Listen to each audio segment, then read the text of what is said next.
Hi, this is Rebecca Cook and I am from Bella Pilates, and today we're going to do a Gentle Pilates session. This would be a great one to do on a vacation. So when you have little 5-10 minute increments, you can do this little workout just to stay in shape for your trip.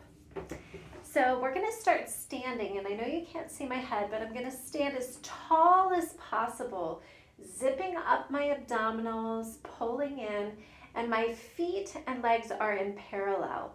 What I'm going to do first is I'm going to hinge at the hips to go down into a squat so that I'm staying in kind of a neutral spine position from my tailbone all the way through the crown of my head, okay? And then I'm going to stand up. So we won't go as slow as that, but we are going to come down and then come up. And we're going within our range of motion. So if you have any knee issues, we're going before there's any pain. We're trying not just to push up with our quads, but also through the back of our legs and our glutes, standing up. I want you to feel even pressure between the balls of the feet and the heel, and get up tall every time, exhaling up. Inhale down, exhale up. Inhale down, exhale up. So you're going to do 8 to 10 of those. You can pause at any moment if you would like to do more.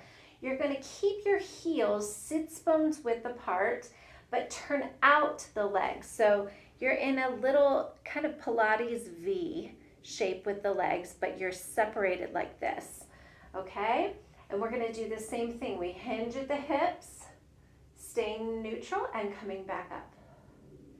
Inhaling back, exhaling up. If your knees are not turning out as much as your feet are, then we know your feet are turned out too much. And so you can make it a smaller turnout if you need it to be. Lengthen back and come up tall. Every time you exhale, you are pulling in that transverse abdominis, pulling in the waist for that core contraction. Good. Find the length in the spine. 2 more. And last one. Okay, the next exercise we're going to do, we're going to come into a parallel position again with our feet, sits bones width apart. So our feet are essentially like this. And what I want you to do is I want you to take one leg behind you and kind of tap back and come straight up. You're going to do the same hinge, so it's almost like a single leg mini squat. Sit back and come up. Notice I'm next to my Cadillac, so I can hold on and I can come right up. This is not a lunge. This is just a tap back and coming up. So we're working balance of the leg that's working. We're trying to keep our hip bone aligned with the center of our knee, aligned with approximately second to third toe. And last one, come all the way up, and then we'll switch legs. When I sit back and hinge, I want to make sure that, again, I'm having even distribution between the front and back of my foot, but I'm thinking about pushing through the heel a little bit more so that I'm engaging the glute and the top of the hamstrings. Back and come up. Back.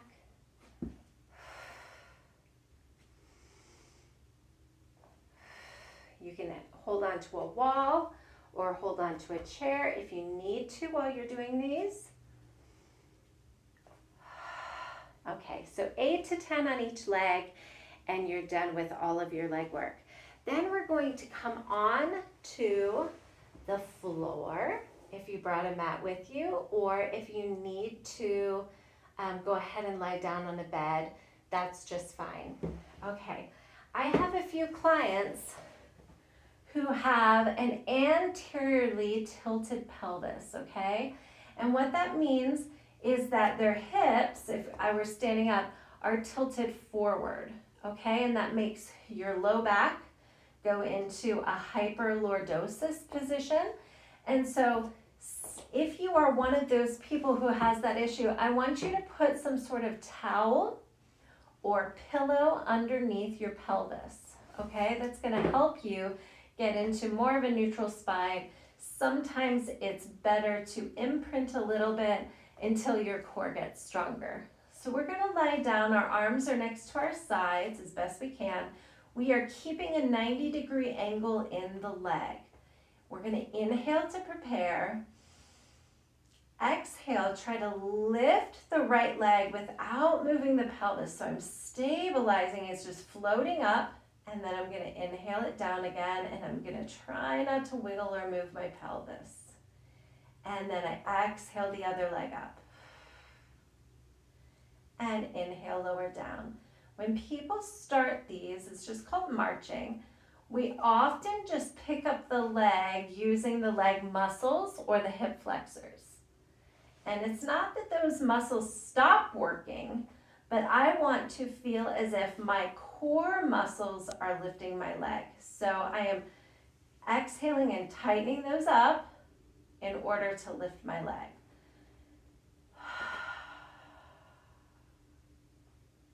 So inhale the leg down. We exhale, feel like you're pulling in from all sides of the waist. Inhale, lower. Exhale up. Little to no wiggle.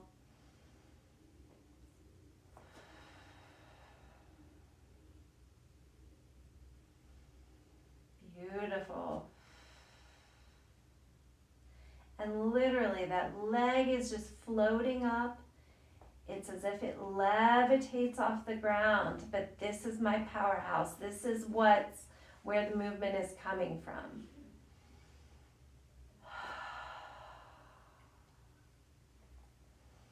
Remember to keep your neck nice and loose. If you have to shake your head, no, just to make sure you're loosening that up. The shoulders don't need to be activated.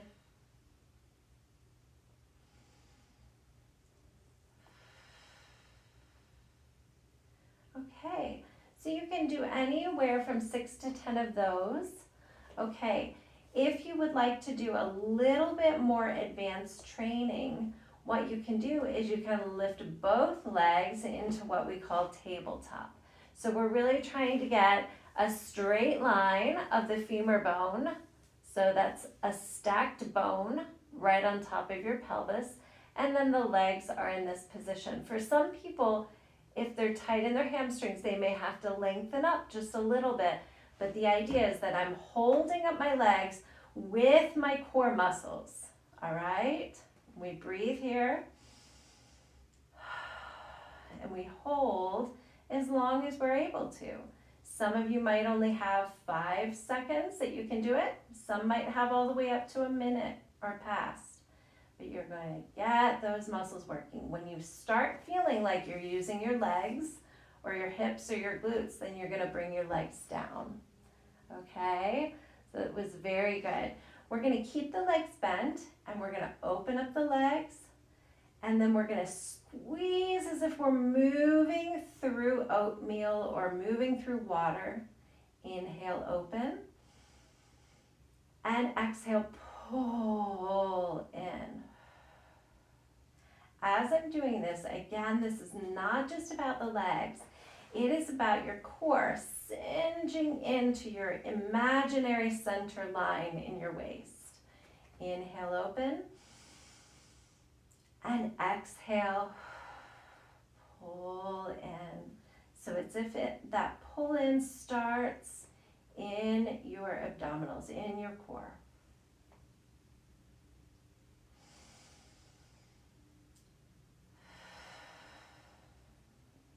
And let's do one more.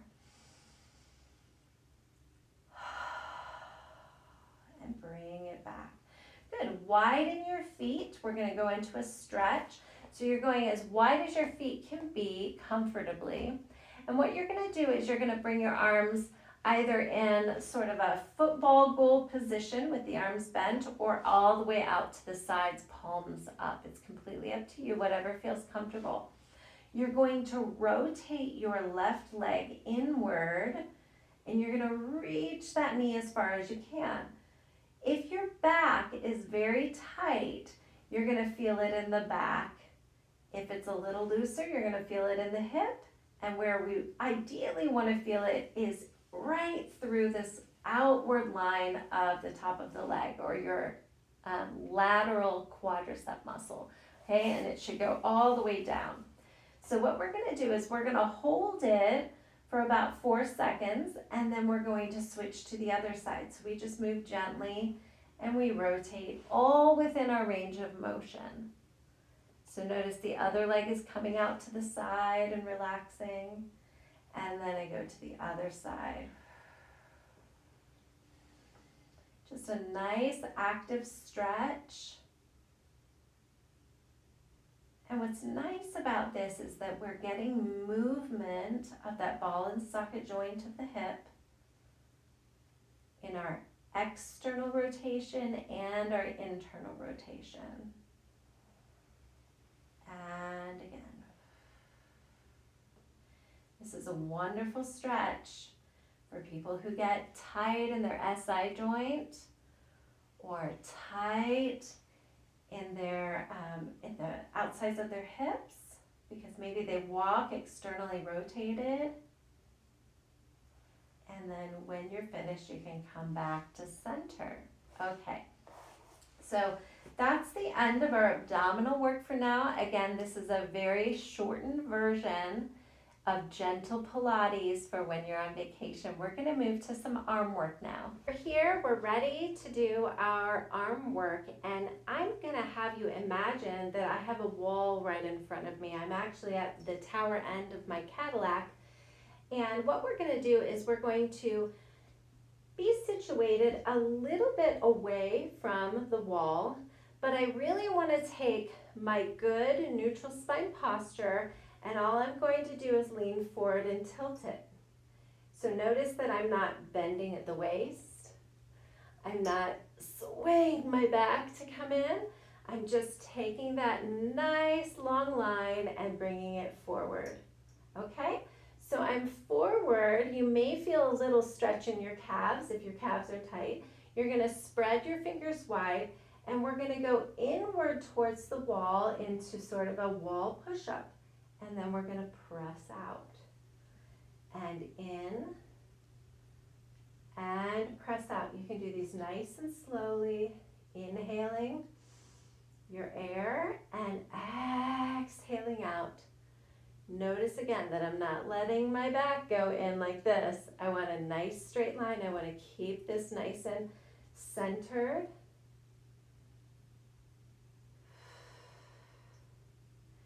We can keep the elbows in. That's going to protect that shoulder a little bit if you have a little bit of twinginess in that shoulder. If you don't have a little bit of twinginess, you can bring the elbows out just a little bit towards the sides. Your hands want to be low enough that we're not getting the shoulders raised. See how my shoulders lifted? We want to be just below that chest line so that the elbows can come down and in. This is a great exercise for your back, for your chest, for your triceps. And then we're going to do our last one, coming in and pushing out. When you're done with that, you can go into a little bit of a chest stretch if it feels comfortable. So you can just put your arm up against the wall and you can turn away from that wall, feeling that nice stretch through the chest. When we're holding a static stretch, we want to hold it for about 20 to 30 seconds.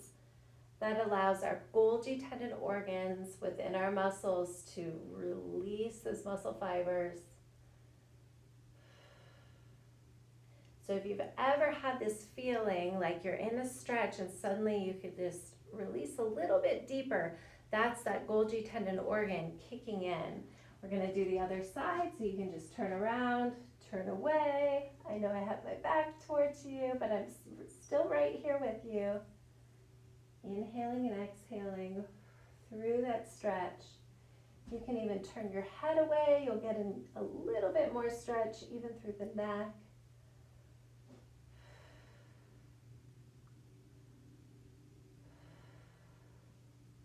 Again, make sure that the arm isn't coming too high, that if you have any sort of shoulder issues, it's staying sort of low so that you can feel that through those pectoralis muscles of the chest.